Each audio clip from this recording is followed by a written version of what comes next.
네, 이슈 분석 시간입니다. 오늘 이슈는요, 일본에서 증권법으로 암호화폐를 규제하려고 한다라는 그 이야기가 첫 번째 이슈로 삼아봤습니다. 여러분들 잘 아시다시피 미국은 이미 그 증권법으로 많이 하겠다고 현재 계속 규제 틀이 전환되고 있는데요.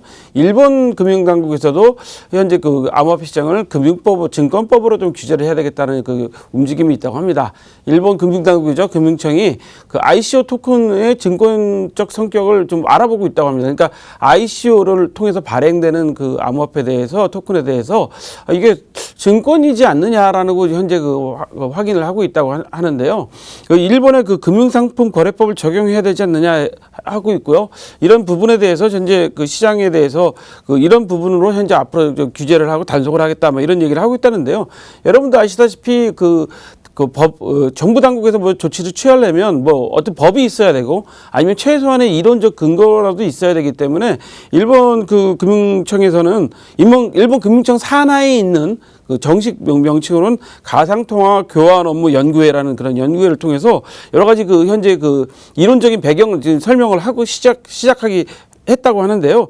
ICO가 자본성 자금 조달 아니냐. 그렇죠. ICO를 통해서 토큰을 발행하고 그것으로 그 돈을 모아서 뭐 새로운 현재 프로젝트를 진행하니까 이게 혹시 자본성으로 자금 조달하는 거 아니냐. 그리고 중요한 거는 리스크가 있다.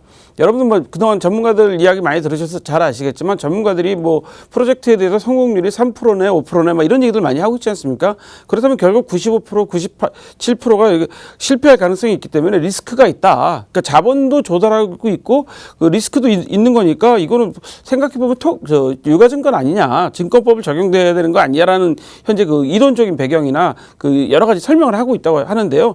IPO 규제를 참고하면서 해야 된다라고 주장을 했다고 합니다. 그러니까 IPO는 여러분 잘 아시다시피 주식을 시장에다 상장시키는 것을 말하잖아요. 주식 상장을 시키려면 여러 가지 조건이 있지 않습니까? 기업의 재무자료뿐만 아니라 뭐 도덕성 문제, 앞으로의 기업의 사업성 문제 여러 가지를 다 따져서 심사를 통해서 이제 상장을 하게 되는데요. ICO도 그렇게 해야 되는 거 아니냐라는 이야기를 하고 있다는데요. 일본 같은 경우는 그래서 이게 일반 유가증권이냐 아니면 신탁수익권 같은 간주 유가증권이냐라는 이야기도 현재 하고 있고요. 그래서 많은 우리 블록체인 암호화폐 관련된 분들이 앞으로는 일반적인 ICO가 아니라 증권형 토큰 공개를 해야지만 경쟁력이 높아질 것 같다라는 이야기를 하고 있다고 합니다. 그러니까 증권형 토큰 공개라는 게 투자 수익을 법정 적정 가치로 다 인정해 주는 거죠. 그러니까 모든 토큰에 대해서 법정 적정 가치를 인정해서 공개하는 거기 때문에 그런 방법이 앞으로는 이런 증권형 규제가 시작되면 증권으로 규제가 시작되면 더 경쟁력이 높아질 것 같다는 이야기를 하고 있는데요. 미국 같은 경우는 이미 덱스 업체를 기소를 했죠. 탈중앙화된 거래소인 그러니까 덱스라는 게 탈중앙화 거래소를 이야기하는 겁니다. 이 업체를 이미 기소했고요. 일본에서도 이제 무등록 업체에 대해서 이미 경고장을 많이 날렸습니다.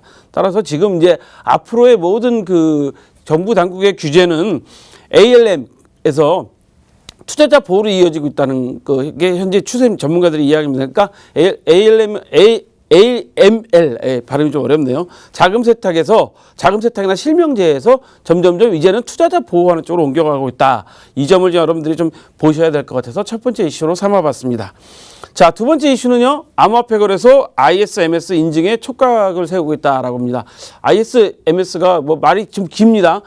정보보호 관리체계 인증입니다. 정보보호 관리체계를 인증하는 건데요. 이거는 뭐냐면 우리나라에서 인정을 해주는 거죠. 소비자 정보보호를 제대로 하고 있느냐, 특히 정보보호 IT 쪽에서 하고 있느냐를 해주는 건데요. 이 ISMS 인증 의무화 대상 중에서 지금 업비트가 현재 획득을 하고 있다고 그러고요. 빗썸이나 코인은 코빅 같은 데도 현재 획득을 해야 되는데 여기도 의무 대상입니다. 의무 대상은 어떤 업체를 말하냐 하면 매출 100억 이상, 일일 평균 방문자가 3개월 내에 100만 명 이상 이런 업체들은 전부 다 이 의무 대상입니다. 그래서 104개 점검 기준에 253개 항목을 갖다 체크를 한다고 합니다. 그러니까 보안 뭐 여러 가지 소비자 보호, 개인정보 보호, IT 관련 보안 이런 것도 다 하는 거기 때문에 상당히 중요한데요. 그래서 인증 대상이 아닌 거래소들도 지금 현재 세 곳이 현재 인증을 받았거나 인증 절차에 들어가 있다고 하는데요. 이것은 상당히 중요한 것 같습니다. 거래소 인증 신뢰 확대를 하고 회복을 하기 위해서는 매우 중요한 거기 때문에 두 번째 이슈로 삼아봤습니다. 자, 세 번째 이슈는요. 중국의 암호화폐 비관론이 확대되고 있다는 이야기를 좀 드리고 싶습니다. 비트코인 가격이 최근에 좀 폭락세를 보고 있어서 일제히 비관론을 지금 중국에서 내고 있는데요. 중국의 증권시보에서는 사설에서 본래 가치는 제로다, 영원이다라는 주장을 하고 있고, 암호화폐는 투자자가 그 매매 이동으로 하는 그 게임이기 때문에 실제로는 제로다라는 이야기를 했다고 합니다. 심지어는 ICO가 블록체인이나 탈을 쓰고 유혹을 하고 있다는 얘기를 하고 있고, 지하경제 양성화시킨다, 블록체인 무조건 맹신해서는 안 된다는 뭐 이야기를 이 증권시보가 현재 서서로 주장하고 있고, 일부 교수들도 뭐 국가별로 규제에서 가격이 폭락하고 있다 얘기하고 있고요. 규제가 이어지기 때문에 계속 가격이 내려갈 거다. 투자자들 정신 차려야 된다 이야기도 하고 있고, 투자자들이 믿음이 약해져서 가격이 떨어져 있다고도 주장하고 있습니다. 자, 이런 얘기들 들어보면 중국 당국의 속내가 확실하게 읽혀지는 것 같습니다. 앞으로 중국 당국의 대처 저희들이 눈여겨봐야 될 것 같아서 세 번째 이슈로 삼아봤습니다. 오늘 저희가 준비한 소식은 여기까지입니다. 참고로 본 방송에서 제공하는 정보는 투자 판단의 참고자료일 뿐이며 암호화폐의 가치 또는 상승 하락을 보장하지 않습니다. 오늘 시청해주신 여러분 고맙습니다.